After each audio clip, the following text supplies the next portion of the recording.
again, if we just want to vlog, a very easy setup. It literally took me just a couple of minutes to set this up. I didn't have to calibrate it or anything like that. But say we're about to do something crazy. What do you mean crazy? I could just flip this around.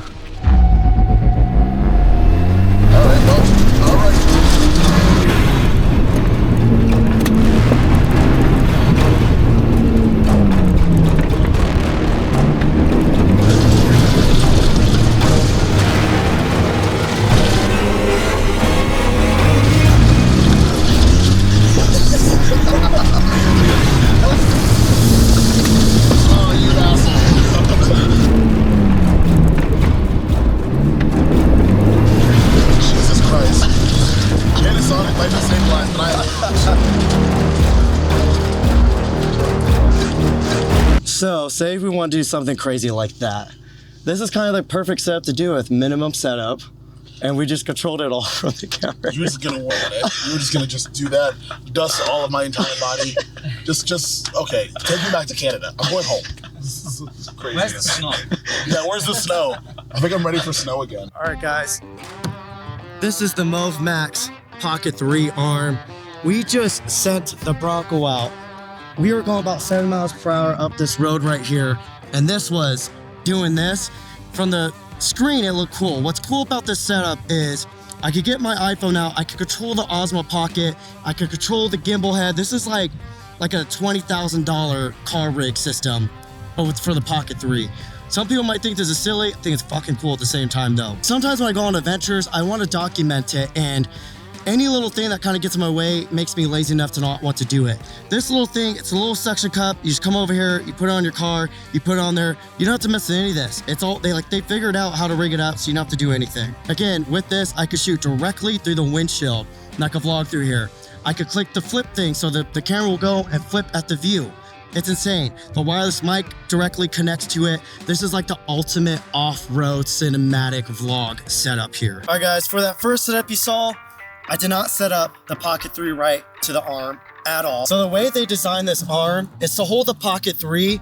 I had the battery attachment plus the tilted cage, so I was adding way more weight to it than it needed to have. The arm did its job though. The vertical axis was balanced, but we still had a lot of like the jello coming from this. So the two options you should use, we have the body clamp, and then we have just like the standard body attachment. We're gonna use the suction cup. You can see my Bronco's very dirty. I do have a wrap on here too, so you're not really supposed to use suction cups on wraps, but we're gonna try it anyways. This is basically like easy waterless wash and wax. It's like quick detailer, I guess that's what you would call it. You wanna get it good because you don't, if there's any dirt underneath the suction cup, it's not gonna work. Last thing we need, I'm gonna throw on my Freewell VND. This is the point if you wanna get like, you know, actual motion blur on there. Yeah, it's a little stressful. You know, if we lose this, will most likely break. So let's not lose it. All right. I don't think you guys realize how cool of a setup this is, because if you're gonna try to do this with like a fancier camera, you have to get a transmission system, a follow focus system. But when you're using the DJI Pocket 3, we could go and we connect via the app. We have our full view here. I could click this button and now we have the front view. So you can see we have full gimbal control. This is what's crazy about this. I can tap this and it'll recenter it, or go back to our face there. Also the setup here, I'll put a link in the description too. This is just a MagSafe thing, so it just goes on there like that. We're rolling on the Pocket 3, rolling on the car. Evan's rolling out of the car. All right, so I'm gonna flip the camera here. So guys, that previous test, obviously we're off-road, but now we're on-road, and you can see how stable this is. You can see we're not getting a bunch of crazy, at least from the back of the camera, I don't see any jello, but the camera's definitely shaking. That's gorgeous, wow. Ooh, that's a good test for it. Let's see what these, ooh, that's a good test for it.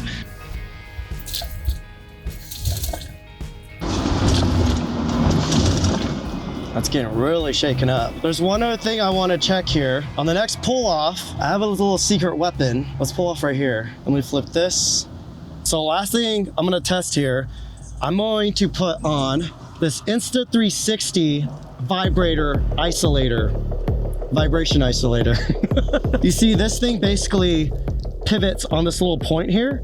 So I think this is gonna help out. If there's any jello left on this, this should kill it. I have no idea if this is gonna work. This actually feels really jiggly.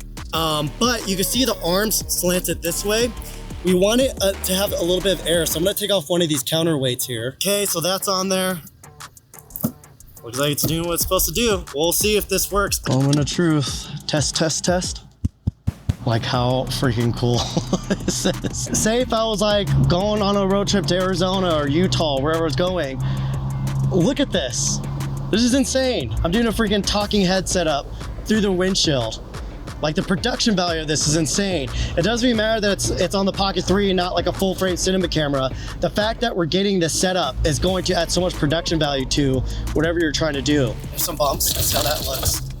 All right, we'll see how that isolator helped. There's some bumps, let's see how that looks. All right, we'll see how that isolator helped. There's a pothole we could test right there. So say if I want to track the flowers, I'm gonna just use my gimbal. And there we go. You see, we just tracked everything. That was such a sick shot. So if I wanted to pan off to the distance, you can see the view that we're getting out there. We have an obnoxious Tesla behind us. All we need, guys, is an anamorphic lens. Free well. Let's run it. Look at this view over here. So again, I'm just panning the gimbal. Wow, that pan was epic. Big pothole. I feel like this is gonna be pretty smooth now. Here's an epic view. I'm gonna flip it back over. Insane. Just insane. And you guys can see the view out this way. I'm gonna recenter my gimbal again, one click. Now we're back on our faces here. Oh, but now I want this view. I'm gonna flip it, and now we got the view behind us. This is insane. I'm filming a full-on like road trip video here with this little setup here. I can just talk to you guys as if you're right next to us because, you know, I have the mic right on my seatbelt and we're just shooting through the windshield. This is freaking wild. There's a little bit of a pothole. Guys, we're really not pushing this system at all right now.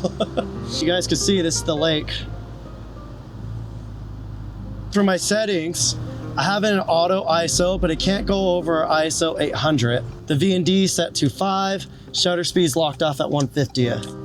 So we're pretty much locking everything in. A little bit crazy. Again, if you're someone that films a lot of car content or overland stuff, or you're vloggers, any of that, you get this cheap little $150 arm, put your Pocket 3 on there, and now you have like a full-on professional gimbal arm setup here. It's pretty wild. So me and pretty much every other 4D owner, we've been daydreaming about having like a mini version of the Ronin 4D. Well, I think we might finally have the chicken nugget.